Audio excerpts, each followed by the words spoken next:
Assalamualaikum warahmatullahi wabarakatuh. Nama saya Rizky Riyadi Pratama, NPM 1951011080. Di sini saya akan menjelaskan penjelasan dari surat Al-Baqarah ayat 222 serta asbabun nuzulnya.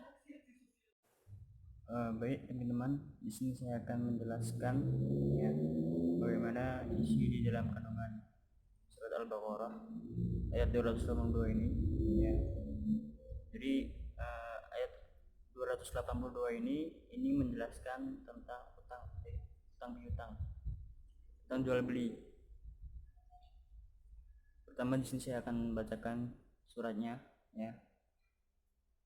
Yang di dalam isi ayat tersebut yaitu ya ayyuhalladzina amanu idza tadayantum bidaini ila ajalin musamma faktubu wala yaktub bainakum katibun bil adl wala yaba katibun ayaktibu kama 'allamahumullah falyaktubu wal yamlil ladzi 'alaihi al-haqqu wal yattaqillah rabbahu wala yabhashu min syai'a, dan seterusnya. Jadi artinya, wahai orang beriman, apabila kamu telah melakukan utang piutang, bermuamalah tidak secara tunai ya. Jadi ketika kita di situ melakukan jual beli ya, kita di situ membeli barang lalu tidak membayarnya dengan tunai, maka untuk waktu yang ditentukan hendaklah kamu menuliskannya ya. Jadi buat yang dihutangi ini, maka dia harus menulis utang dari orang yang membeli tersebut, dan hendaklah seseorang penulis di antara kamu menuliskannya dengan adil ya, yang maksudnya itu ditulis dengan apa adanya gitu, dengan apa yang mereka beli itu. Nah, maksudnya seperti itu ya. Kalau misalnya ya ini beli barang dengan harga 10.000 ya, maka harus ditulis dengan harga 10.000, jangan dilebih-lebihi dan juga jangan dikurangi. Kecuali kalau dikurangi itu memang kamu ikhlas ya, ingin sedekah itu nggak apa-apa. Tapi kalau emang dalam ajaran Islam itu ya memang harus dipaskan gitu, jangan ditambah-tambahin dan juga jangan dikurang-kurangi ya, yang telah diajarkan oleh Allah ya. Berarti di situ kita harus berbuat jujur ya, seperti contoh yang tadi. Jadi kalau si pembeli ini yang membeli harga kamu dengan harga 10.000 ya, kamu harus tulis dengan harga 10.000, jangan kamu tambah-tambahkan gitu. Nah, dan hendaklah ya bagi orang yang berhutang itu ya supaya bertakwa kepada Allah, maksudnya ingat kepada Allah ya, ingat juga kepada utangnya ya. Jadi kalau memang dia mempunyai utang ya harus dibayar, karena ya hukumnya orang yang di situ berhutang tidak dibayar, maka di akhirnya nanti akan ditagih.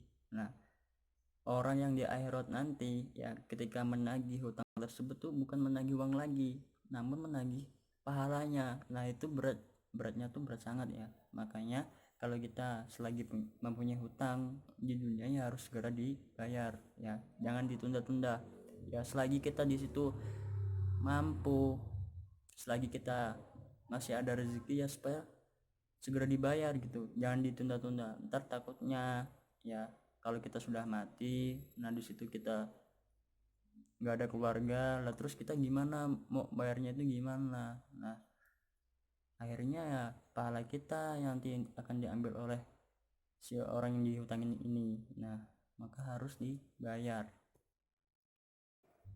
ya. Jadi orang yang di situ, orang yang berhutang adalah orang yang lemah ya, lemah akalnya, lemah keadaannya ya, atau dia sendiri tidak mampu mengimplakan ini maksudnya menerangkan atau membacakan ya. Dia tidak mampu memberi keterangan kepada orang yang berhutang. Nah, lalu dia mengirim seseorang wali yang jujur untuk dia membacakan, menerangkan hutang dia kepada orang yang dihutangi tersebut. Nah, dan dipersaksikan dengan 2 orang. Nah, itu boleh 2 orang laki-laki juga boleh buat orang perempuan, ya, yang mana dua saksi tersebut ya kamu ridhoi, ya kamu pasrahi, ya memang dengan hati kamu, ya memang hati kamu itu ya seret itu bahwa orang yang kamu ridhoi ini dia akan berkata jujur, ya itu nggak apa-apa, ya, supaya jika orang yang lupa maka seseorang yang harus mengingatkannya, ya wajar gitu, orang bersalah tuh ya wajar, ya nanti juga ya diingatkan, ya tapi intinya itu harus jujur, ya. Lalu janganlah saksi-saksi itu enggan memberi keterangan apabila mereka dipanggil. Jadi orang kalau sudah dipasrahi, ya orang sudah diridhoi untuk memberikan keterangan, ketika dia dipanggil ya maka dia harus datang, ya memberikan keterangan yang jelas, ya, dan tidak boleh tidak datang, harus datang memberikan keterangan tersebut, ya. Dan tugas kamu, ya kamu itu menulis hutang itu baik kecil maupun besar itu sampai batas waktunya, ya. Jadi ketika di situ sudah memberikan perjanjian, ya ada batas waktunya, ya kamu tidak boleh di situ menulis hutang tersebut semakin menambah, ya. Selagi di situ sudah membuat perjanjian, ya maka hutang itu tidak boleh ditambah-tambahkan. Insya Allah itu aja ya yang bisa saya sampaikan. Dan di sini kita sama-sama belajar, ya. Ada salahnya, ada kekurangannya, itu ya udah biasa itu. Yang penting di sini kita sama-sama mau belajar, sama-sama mau berusaha, ya. Insya Allah itu aja yang bisa saya sampaikan.